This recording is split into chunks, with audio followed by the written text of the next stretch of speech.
Hello all welcome to Kiran's home maker diaries. అందరూ ఎలా ఉన్నారు? నేనైతే చాలా బాగున్నాను. మీరందరూ కూడా చాలా బాగున్నారని అనుకుంటున్నాను. ఈరోజు కలర్ఫుల్ అండ్ హెల్తీ బ్రేక్ఫాస్ట్ రెసిపీతో మీ ముందుకైతే వచ్చేసాను. Last time beetroot dosa post చేసినప్పుడు చాలామంది నాకు మన ఫ్రెండ్స్, మన సబ్స్క్రైబర్స్ నాకు డైరెక్ట్ మెసేజెస్ చేశారు. నేను చాలా హ్యాపీగా ఫీల్ అయ్యాను. బీట్రూట్ దోశని ఎంజాయ్ చేస్తున్న పిక్స్ కూడా నాతో షేర్ చేసుకున్నారు. ప్లీజ్ అలానే నాతో షేర్ చేసుకుంటూ ఉండండి. మీరు ట్రై చేసిన రెసిపీస్ కూడా డైరెక్ట్‌గా నాకు మెసేజెస్ పెట్టినా కూడా నేను చాలా హ్యాపీగా ఫీల్ అవుతాను. ఎప్పుడైతే ఇలా healthy food and healthy recipes taste చేస్తూ ఉంటే నాకు చాలా హ్యాపీగా ఉంటుంది. సో, ఈరోజు బ్రేక్‌ఫాస్ట్ రెసిపీలో అయితే నేనైతే ఫస్ట్ ఒక ప్లేట్ తీసుకొని అందులో గోధుమ పిండిని తీసుకున్నాను. గోధుమ పిండిని 4 పార్టిషన్స్ కింద నేను డివైడ్ చేసుకుంటున్నాను. సో, కలర్‌ఫుల్‌గా అన్నారనేసి నేనైతే ఏ ఆర్టిఫిషియల్ కలర్స్ నేనైతే యూజ్ చేయను. మీకు తెలిసిందే మీ కిరణ్ కోసం. సో, ఈ 4 పార్టిషన్స్‌ని డివైడ్ చేసి, ఈ 4 పార్టిషన్స్‌ని 4 స్టఫింగ్స్‌తో నేను డవ్స్ రెడీ చేసుకుంటాను. ఫస్ట్ అయితే ఇది బీట్రూట్ పేస్ట్. మనకు తెలిసిందే బీట్రూట్ పేస్ట్‌ని కొంచెం జీలకర్ర, సాల్ట్ అండ్ పచ్చిమిర్చి ఆహ్, అదరక్ వేసి అంటే అల్లం వేసి పేస్ట్ చేసుకున్నాను.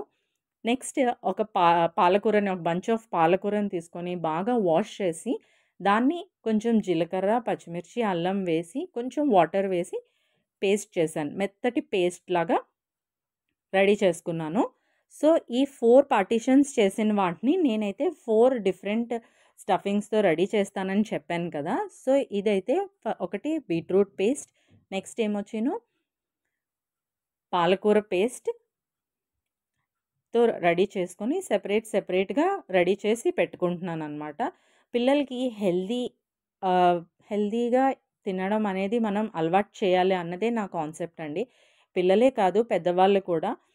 సో, ఈ 4 పార్టిషన్స్‌ని కూడా నేను ఫస్ట్ పాలకూర పేస్ట్‌తో డవ్ రెడీ చేసుకుంటాను. నెక్స్ట్ ఫిల్ చేస్తున్నాను.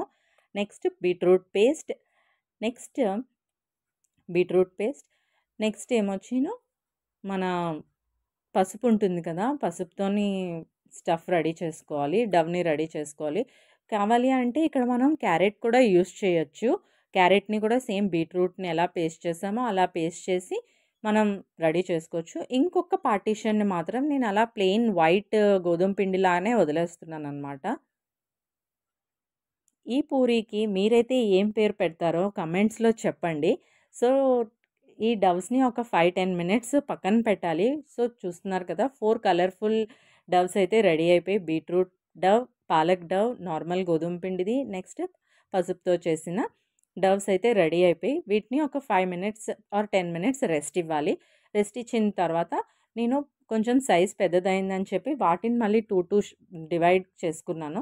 మీరు ఎంత పల్చగా పామగలిగితే అంత పొడవుగా పెద్ద చపాతీలా ఒక్కొక్క బాల్‌ని తీసుకొని పెద్ద చపాతీలాగా పామేసుకోండి. సెపరేట్ ప్లేట్స్‌లో పాముకున్న తర్వాత ఒక్కొక్క పెద్ద పెద్ద చపాతీస్‌ని ఒక్కొక్క సెపరేట్ ప్లేట్‌లో పెట్టుకోవాలనమాట. నాకైతే స్లాబ్ మీదే పామడం అలవాటు. నా పెళ్ళైన దగ్గర నుంచి కూడా స్లాబ్ మీదే పామడం అనేది నాకు అలవాటు. ఇక్కడ ఎలాంటి షేప్ వస్తుందన్నది మీరేం పట్టించుకోనవసరం లేదు. రౌండ్ షేపే రావాలి అనేం ప్రాబ్లమ్ లేదు. ఎలా షేప్ వచ్చినా కూడా పర్వాలేదు. ఎంత వీలైతే మీరు ఎంత పెద్ద చపాతీలాగా పాముకోగలరో అంత పెద్ద చపాతీలా రెడీ చేసుకోండి. సో, ఇది హల్దీది. సో, ఒక ఫ్రెష్ ప్లేట్ తీసుకొని దాని మీద ఫస్ట్ లేయర్‌గా నేను బీట్రూట్‌తో రెడీ చేసుకున్న చపాతీని వేశాను. నెక్స్ట్ హల్దీతో రెడీ చేసిన అంటే పసుపుతో రెడీ చేసిన చపాతీని రెడీ చేసి వేశాను. దానిపైన నెక్స్ట్ పాలకూరతో రెడీ చేసి పెట్టిన చపాతీని వేయాలి.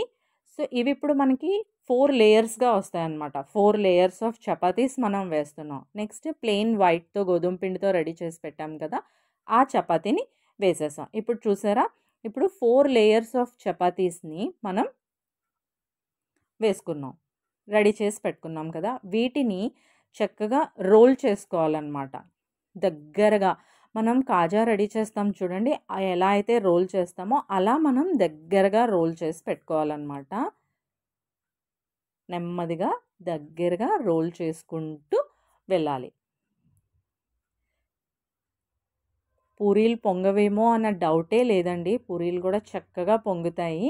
ఇంకా మీకు పూరీలు రౌండ్‌గా పావడం రాకపోతే ఒక టిఫిన్ బాక్సెస్ ఉంటాయి కదా! దాంతో కూడా కట్ చేసి మనం ఫ్రై చేసుకోవచ్చు. చూస్తున్నారు కదా! ఇప్పుడు మనకొక రోల్‌లా రెడీ చేసుకున్న తర్వాత వీటిని కట్ చేసుకోవాలనమాట. సో, కట్ చేసుకొని మనం కాజాలకి ఎలా అయితే కట్ చేస్తామో 1 ఇంచ్ గ్యాప్‌తో సో, అలా కట్ చేసుకొని ఒక హాఫ్ ఇంచ్ గ్యాప్‌తో కట్ చేసి పెట్టుకోవాలి. సో, ఎంత కలర్‌ఫుల్‌గా ఉన్నాయో చూడండి.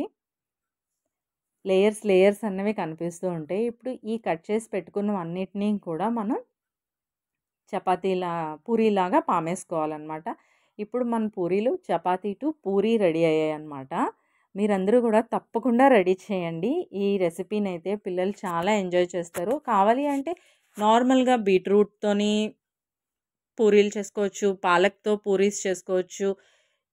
సెపరేట్‌గా కూడా పూరీస్ అన్నవి రెడీ చేసుకోవచ్చు. కొంచెం కలర్‌ఫుల్‌గా కావాలి అంటే మెయిన్ అకేషన్స్ హోలీ అలాంటి టైంలో ఇలాంటి రెసిపీస్ చేస్తే పిల్లలు చక్కగా ఆడుకొనొస్తారు కదా కలర్స్‌తో. మన ఇంట్లో కూడా ఇలాంటి రెసిపీస్ రెడీ చేసి పెడితే వాళ్ళు కూడా ఏంటంటే ఎంజాయ్ చేస్తారనమాట. ఆ రోజు హోలీలాగా మొత్తం హోలీ కలర్స్ బాడీ అంతా కూడా కలర్స్‌తో ఉంటారు. అలానే ఫుడ్ రెసిపీస్ కూడా మనం కలర్‌ఫుల్‌గా పెట్టామని వాళ్ళకొక ఫీలింగ్ అన్నదొస్తుంది. సో, ఇప్పుడైతే నేను పూరీలాగా రెడీ చేశాను. చూడండి ఎంత కలర్‌ఫుల్‌గా ఉందో. నా ఫేవరెట్ కాంబినేషన్ ఇదైతే పింక్ అండ్ గ్రీన్ అనేది నా ఫేవరెట్ కాంబినేషన్. సో, పూరీల్లాగా ఫ్రై చేసేసుకోవడమే. కళాయిలో ఆయిల్ పెట్టేసుకొని డీప్ ఫ్రై చేసేసుకోవడమే. హోప్ మీ అందరికీ కూడా ఈ రెసిపీ అయితే నచ్చిందని కోరుకుంటున్నాను. ఇంట్లో తప్పకుండా ట్రై చేస్తారని కూడా కోరుకుంటున్నాను. నేనైతే ఈ పూరీస్‌ని చోలే కర్రీతో రెడీ చేశాను. చోలే కర్రీ అందరికీ తెలిసిందే అని ఆ రెసిపీనైతే నేను షూట్ చేయలేదు. తప్పకుండా అందరూ కూడా ఈ రెసిపీని కూడా రెడీ చేసి నాతో మీ మీ ఫీలింగ్స్‌ని షేర్ చేసుకోండి. Thank you so much for watching and thank you for your time. Please subscribe to my channel. ఈ పూరీకి ఏం పేరు పెట్టాలో మీరే చెప్పండి. నేనైతే రెయిన్బో పూరీ అని పేరు పెట్టాను దీనికి.